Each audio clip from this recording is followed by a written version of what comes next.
Ya pues, exactamente 25 minutos nos separan del mediodía y fíjense que le vamos a dar la bienvenida a Rodrigo Santander, que nos acompaña en el set. Él es investigador del Instituto Iberoamericano de Desarrollo Sostenible de la Universidad Autónoma de Chile. Bienvenido, Rodrigo. Bienvenido. Hola, muy buenos días. ¿Estás? Bien, ¿ustedes cómo están? Muy bien también. Bien preocupadas porque ayer hubo mucho calor. En la zona costera donde yo estaba había más de 30 grados, habían vientos superiores a los 30 kilómetros por hora y la humedad estaba por ahí. Y yo dije, aquí se dio el 30-30-30 que dicen que es esa suerte de unión de tres factores que son propicios para incendios de carácter forestal. Es el tema. Viña del Mar instaló en las portadas de los distintos diarios la dura realidad que están viviendo las familias afectadas por un incendio que comenzó de carácter forestal, pero que terminó quemando casas, viviendas. Los riesgos son amplios, sobre todo cuando estamos comenzando recién la temporada de verano con altas temperaturas, Rodrigo. Pésimo de inmediato con lo de Viña. O sea, sin duda alguna. O sea, bueno, aquí hay varias cosas y hay que ver por dónde comenzamos a tratar este tema, pero claro. Tú bien lo dijiste, o sea, este factor de 30-30-30 y antes, como cualquier incendio, es un triángulo que necesita combustible, necesita oxígeno, claro, y necesitamos calor. Y en incendios forestales, desde siempre se ha medido este factor del 30-30-30. Habitualmente, anteriormente se trabajaba más en la giga forestal, pero ahora ya es del común y es muy bueno que eso se esté tratando. Entonces, al tener estos tres factores, hacen que los incendios sean mucho más explosivos. Ahora, la idea es conocer esos datos previamente. Sí, para un tema preventivo, ¿no? Sin duda alguna. Ahora, lo que ocurre es que, ¿por qué están ocurriendo estas cosas antes? Y hay forzantes que de manera global, como el cambio climático, que ya lo hemos tratado en diversos temas, nuestros investigadores estudian esto, y resulta que ahora estamos teniendo la vegetación, el combustible, todo el tiempo estresada. Por la estacionalidad de las precipitaciones, por mayor cantidad de días con alza de temperaturas, claro, que tú bien estabas describiendo, y lo que está ocurriendo, se nota un poco más en Valparaíso, es que en las noches, cuando los incendios dormían antiguamente, ya no están durmiendo, o sea, tenemos en las noches 18 grados. Claro. Entonces, claro, acá todavía no lo notamos, pero más en el norte, claro que sí. Ahora, cuando hablamos de factores de incidencia, ¿por qué se supone que el incendio forestal se inicia con lo que usted cuenta, pero también está el factor del hombre, ¿no? Claramente. En el 99,999% de los casos es el hombre de manera indirecta o directa quien causa esto. Un ejemplo. Mira, hay varios tipos de causas, pero un ejemplo muy bien, un ejemplo es que nosotros en los sistemas rurales tenemos faenas productivas y también faenas recreativas. Una fogata mal apagada, una fogata realizada en un lugar que no corresponde, una chispa de alguna herramienta que está ahí operando, y entre otras, la casa, por ejemplo. La casa, por ejemplo, que termina con un asadito, sí, te fijas, ese tipo de cosas así que van ocurriendo, y las intencionales. Las causas naturales es un rayo que cae, un relámpago que cae sobre una vegetación y se enciende. Ya, y cuando no hablamos del factor ser humano, ¿cómo se inicia un incendio forestal cuando no es ni por accidente ni menos intencional? Usted dice 99,9, o sea, es un 1% que se genera solo, me imagino, pastizal seco. ¿Y cómo se prende? ¿Cómo se prende solo? Lo que pasa es que, como bien comentaba, la vegetación ya está constantemente estresada, con poca humedad en el aire, los pastos están muy secos. Entonces, por ejemplo, te cae un rayo, y eso cae sobre un árbol y se empieza, y se empieza a quemar. O sea, lo que cuando tenemos, imagínate cuando ocurre esto en la época de verano y tenemos más encima el puelche acá en esta zona que viene de este viento completamente seco y con alta velocidad y hace que esto se propague rápidamente. Y es más, o sea, de repente cuando ocurre esto y cae la nieve, a veces quedan las raíces de los árboles incandescentes, quedan encendidas, se pueden volver a reactivar otra vez. Hay otro, por ejemplo, que por temas de manejo, por ejemplo, cuando tenemos tendido eléctrico y hay harto viento, empieza a chocar, y si tenemos ramas no manejadas, también puede generar y eso es netamente un accidente. ¿Por qué? Bueno, por no haber hecho un proceso de gestión y de revisar cómo está la vegetación bajo los tendidos eléctricos. Sí, las quemas de basura, Sí, bueno, la quema de pastizales, en todo este proceso de cosecha, ¿cierto?, que tenemos aquí en la zona, porque esta es una zona eminentemente agrícola en la región, ¿cierto? Entonces hay periodos, digamos, que son autorizados el tema de las quemas. Tampoco estamos en una temporada donde se puedan autorizar estas quemas, ¿cierto?, de rastrojos que van quedando de eso. La verdad es que es un riesgo tremendo en las condiciones en las que estamos viviendo los días.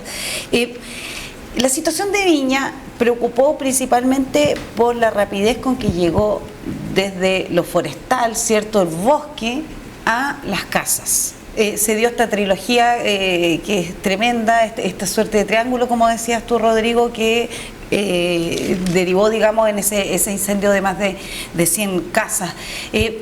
¿Cómo está la situación acá en las zonas urbanas cercanas a Cerro, por ejemplo, Cerro Conungüeno, donde hemos visto ahí en Padre Las Casas que de pronto se han generado situaciones de riesgo, de incendios, ¿cierto?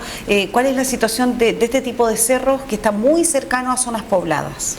O sea, lo que está ocurriendo, mira, nosotros incendios emblemáticos forestales que han llegado a ciudades ocurren siempre, y ahora lo que está pasando es que está acá, nos vamos a tener que acostumbrar a esto.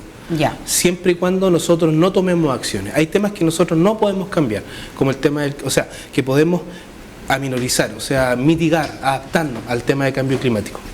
Pero hay procesos que no estamos realizando que tienen que ver con la gestión de las áreas periurbanas. O sea, nosotros constantemente, todos los años se nos quema el Cerro Conungüeno, todos los años, siempre en el sector cerca de las antenas, porque transitan muchas personas por ahí. Pero también lo que está ocurriendo en Viña y lo que está ocurriendo en algunas ciudades es que hacia estos lugares que son difícil acceso, hay una demanda también por vivienda habitacional. Entonces estamos llevando al ser humano a el ser humano se está apoderando de estos sectores que son periurbanos, que están al lado de lugares que son rurales, donde hay faenas que están ocurriendo constantemente, y aquí también ocurren otras cosas. O sea, también como no tengo camión de la basura, termino quemando basura.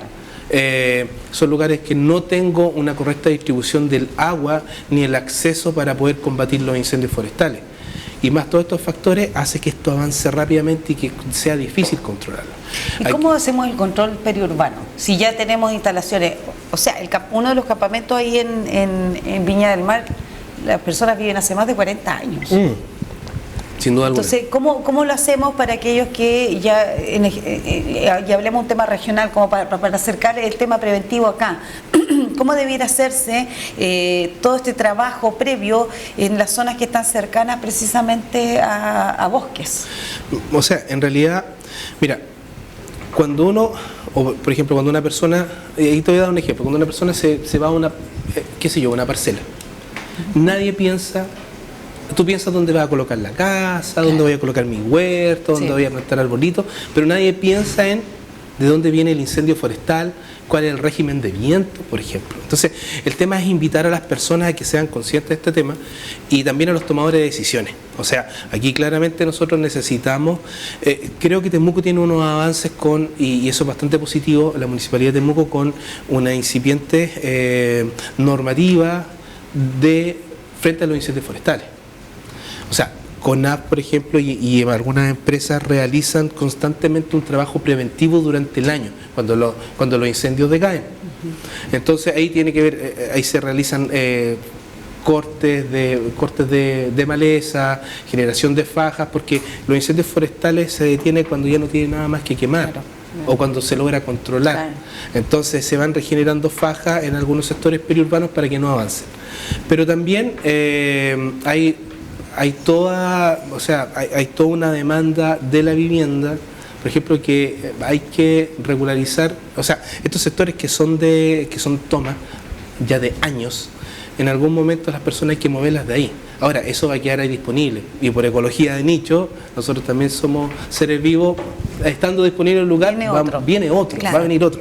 Entonces, ¿qué hacemos? Generamos la respuesta van en generemos una constante fiscalización de estos sectores, adelantémonos a estos temas, entonces trabajemos una política habitacional que pueda generar viviendas para estas personas que sean ad hoc a lo que se requiere, y estos sectores hay que controlarlos, porque como bien decía, no tienen acceso para que genere, algunos están en quebrada, ya es una dificultad, el encajonamiento de los vientos hace que pase mucho más rápido este calor que es irrespirable, porque si lo respiras te puede dañar los pulmones, incluso quemarlos por dentro, entonces, no tiene el acceso a bomberos, no hay acceso a agua, te fijas, entonces todo se dificulta, todo se dificulta, entonces hay que entrar a trabajar ahí, pero desde varias aristas, o sea, los gobiernos regionales, con tanto los municipios, de a poco tienen que hacerse cargo de estos temas, porque si no va a ser el tenor, es la costumbre. Ahora, esto ocurría acá, por ejemplo, tenemos comunas que son altamente rurales donde el campo está al lado de la ciudad, y estos humos se veían año tras año. Ahora lo que está ocurriendo es que lo estamos viendo un poco más evidente en los sectores urbanos. Y nosotros estábamos acostumbrados, el Cerro Ñuble se nos quemaba y teníamos esta columna de humo, y entonces ahora no, pues ahora se está... Bueno, y en Valparaíso es constante el tenor, tenemos ahí una configuración geográfica con 42 cerros, si más bien no me equivoco, que hace que la gente trate de ocupar, porque la parte plana es poca, entonces la gente va a los cerros a tratar de buscar un lugar donde poder asentarse.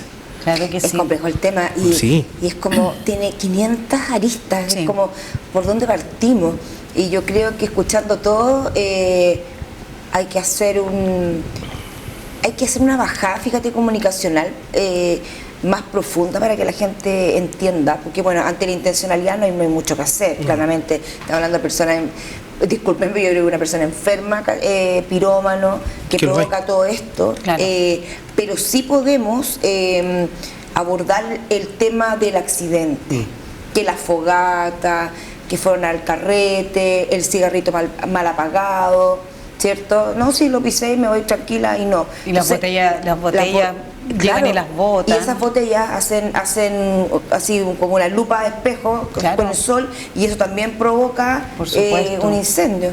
Entonces son varios temas. Hay responsabilidad de pronto. Sin duda, tú te das cuenta de cómo el factor incide, el factor humano incide. Por ejemplo, para el gran terremoto del 27F, en ese mes de febrero los incendios forestales decayeron un montón.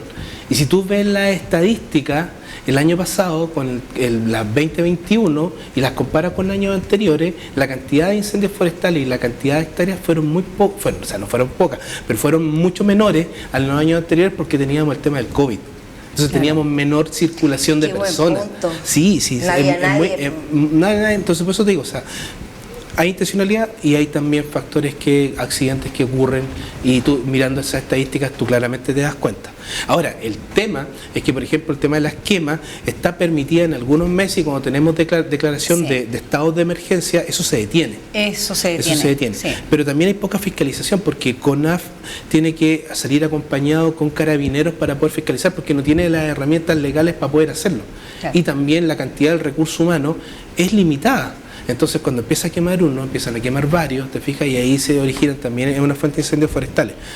Y aumenta el riesgo, digamos. Ya con el simple hecho de que una de las personas fuera de la temporada y de forma al margen, digamos, de lo permitido, se le ocurre que tiene que apagar rastrojos, lo que sea, porque vive en el campo y puede hacerlo, y nadie lo va a fiscalizar.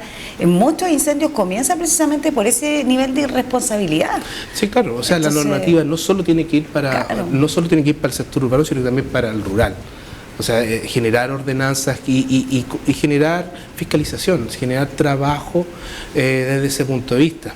Ahí yo tengo varias opiniones al respecto, pero una de esas es que también se podría apoyar con personal de CONAF, ir generando fiscalizaciones en algunos de los predios para ver cómo se está ordenando el territorio. Sí. Y generar también, por ejemplo, en terrenos que tienen alta monocultivos, por ejemplo, no solo de pino, sino que también agrícola, ver cómo generamos imbricaciones con bosque nativo que tiene distintos estratos y va a retener humedad. Se va a quemar igual, claro, pero va a ser un poco más lento el avance y va a permitir que lleguen, que lleguen con mayor cantidad de tiempo brigadas o bomberos, que, valga la redundancia, es un recurso limitado y que viene cansado. O sea, imagínate, ya están trabajando full estas personas y les queda todo enero, febrero, marzo, sí, abril, porque incendios forestales tenemos todo el año. Sí. Lo que pasa es que durante esta época es donde tenemos mayor cantidad de eventos. Por supuesto, aumentan mucho más. Claro que sí. Por las condiciones.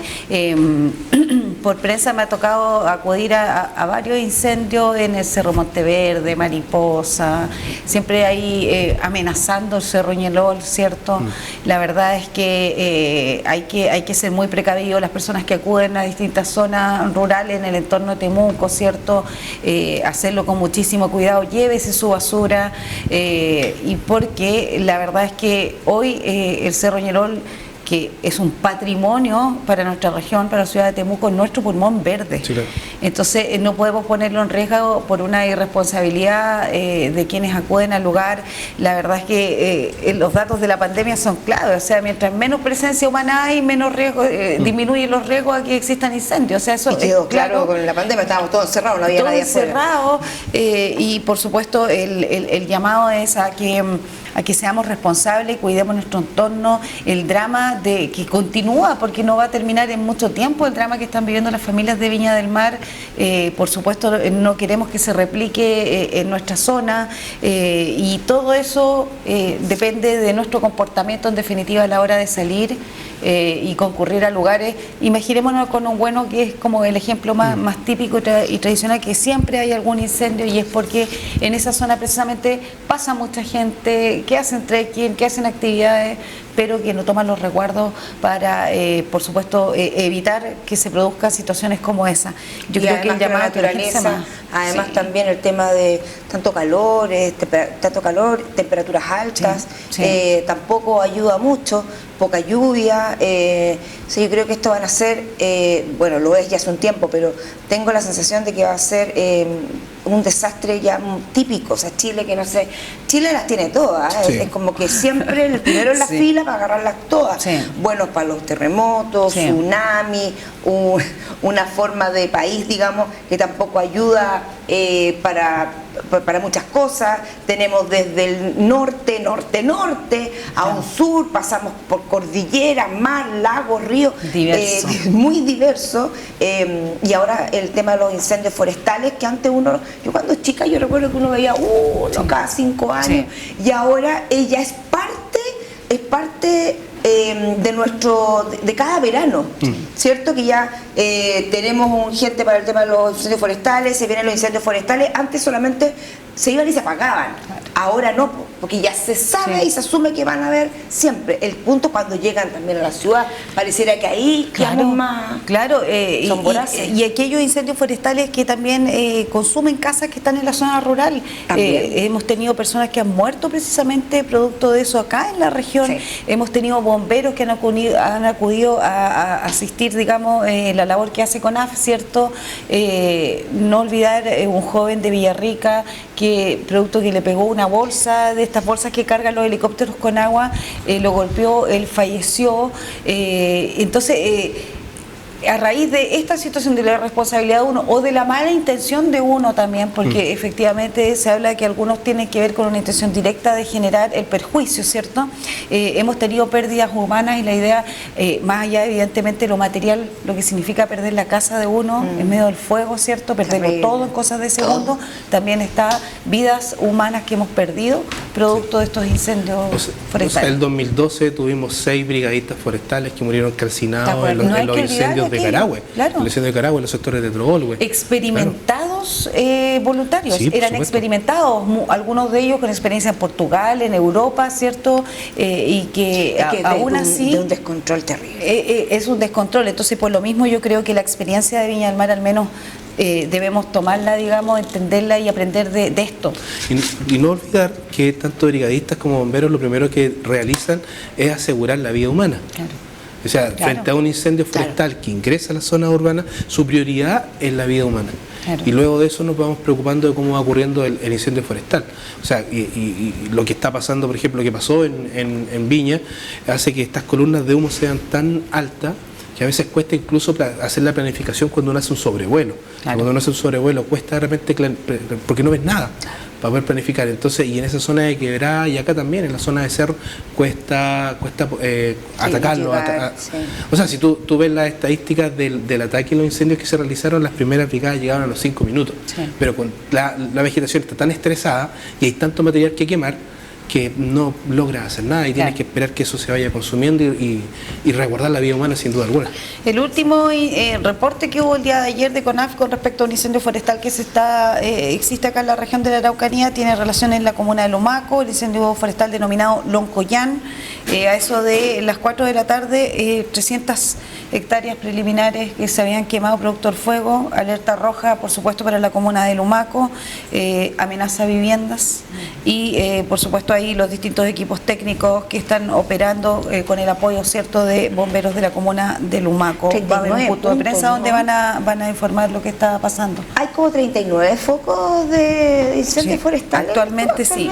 Sí, la verdad es que no he visto la última estadística, pero no es un número, no es un número extraño para las condiciones que están. O sea, Por supuesto. 39 números va al tenor de la situación climática actual y así que no es extrañarse de ese número. O sea, ahora con las condiciones que Vamos a ver lo que reporta ahí CONAF, Sí. porque van a hacer un punto de prensa, de hecho, y junto al delegado presidencial, ahora a eso ¿En de un las 12:15, Ah, perfecto. para poder hacer un balance, ¿cierto?, de todos los distintos incendios forestales que están en este minuto activos acá en la región de la Araucanía. Muchas gracias, Rodrigo, por Que esté muy acompañarnos. bien. Muchas gracias.